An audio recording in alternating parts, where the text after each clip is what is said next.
সারা সপ্তাহের খাটাখাটনির পর মন চায় ছুটির দিন একটু বেরিয়ে আসতে। ভাবলাম কলকাতা শহরটাকেই আরেকটু চিনে আসি। বেরিয়ে পড়েছিলাম মেট্রো করে পার্ক স্ট্রিটের উদ্দেশ্যে। 2 মিনিটের হাঁটা পথে পৌঁছে গেলাম ইন্ডিয়ান মিউজিয়াম, যেটা ইন্ডিয়ার বৃহত্তম মিউজিয়াম নামে পরিচিত, যেখানে আছে 16টারও বেশি গ্যালারি। মিউজিয়ামে ঢোকার সময় চেকিং ছিল খুবই কড়াকড়ি। আমরা ছোটবেলায় এলেও ইন্ডিয়ান মিউজিয়াম যেন আবার নতুন করেই দেখলাম। টিকিট ছিল 75 করে পার হেড, আর ফোন ফটোগ্রাফি বা ভিডিওগ্রাফির জন্য 50 টাকা এক্সট্রা দিতে হবে। আছে মনকার আর্কিটেকচার, সায়েন্টিফিক কালচার, আর্ট এবং নানা বিশ্বজোড়া ঐতিহাসিক সম্ভার।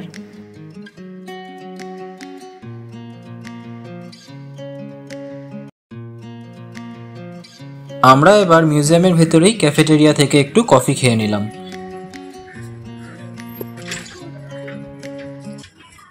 কেমন লাগলো আপনাদের ইন্ডিয়ান মিউজিয়াম? মিউজিয়াম থেকে বেরিয়ে একটা বাস ধরে চলে এলাম এমপি বিড়লা প্ল্যানেটেরিয়াম।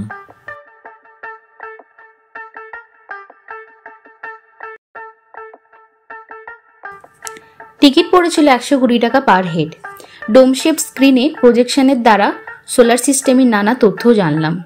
কিছু জিনিস খুব থ্রিলিংও ছিল, যা কিন্তু অনুভব করতে সবাইকে একবার আসতেই হবে। তবে আজকের ট্রিপে সব থেকে বড় যেটা সারপ্রাইজ ছিল সেটা হচ্ছে সোনি। দেখি দাড়িগোপ সব উড়িয়ে দিয়েছে। শো কিন্তু থাকবে 3টে ল্যাঙ্গুয়েজে, বাংলা, ইংরাজি ও হিন্দি। শো এর টাইম ডেসক্রিপশন বক্সে দেয়া থাকবে। মাঝে একটু চায়ের জন্য দাঁড়ালাম, কারণ কলকাতা ট্রিপ চা ছাড়া অসম্পূর্ণ।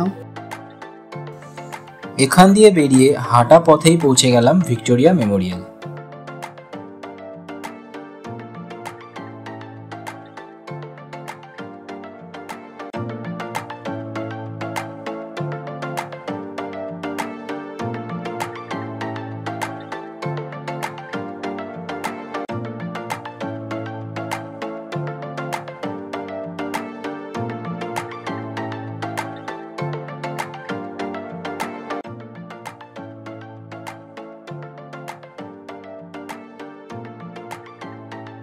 এখানে গ্যালারি নিয়ে টিকিট পড়েছিল 50 টাকা পার হেড।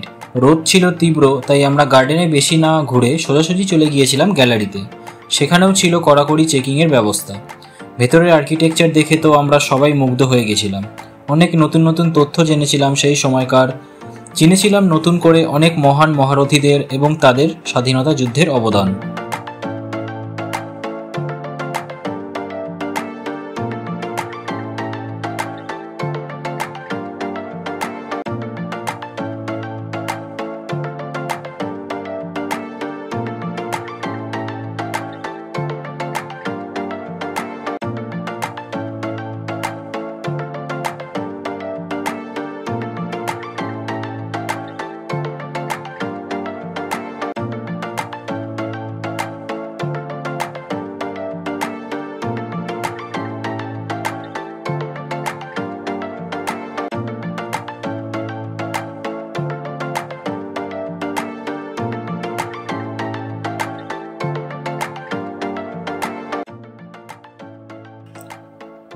ভিক্টোরিয়ার গ্যালারি অনুযায়ী এই পেন্টিংটি ছিল সিঙ্গেল ক্যানভাসে আঁকা বিশ্বের সবচেয়ে বড় পেন্টিং।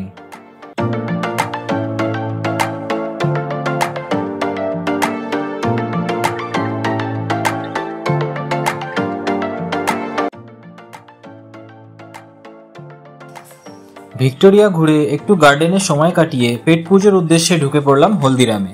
টুকিটাকি খাওয়া দাওয়া করে মেট্রো করে এবার চলে এলাম রবীন্দ্র সরোবর লেক। বিকেলটা ওখানের মনোরম পরিবেশে কাটিয়ে রওনা দিলাম এবার বাড়ির পথে। একদিনে অনেকটাই জায়গা কভার হলো। আপনাদের কেমন লাগলো আমাদের ভিডিওটা অবশ্যই জানাবেন। ভালো লাগলে সাবস্ক্রাইব করতে ভুলবেন না। আমাদের চ্যানেলে পেয়ে যাবেন আরও টুকিটাকি ঘোরার জায়গার তথ্য। আজ চলি তবে আমরা, আবার দেখা হবে নতুন এক ভিডিওতে নতুন এক গল্পে।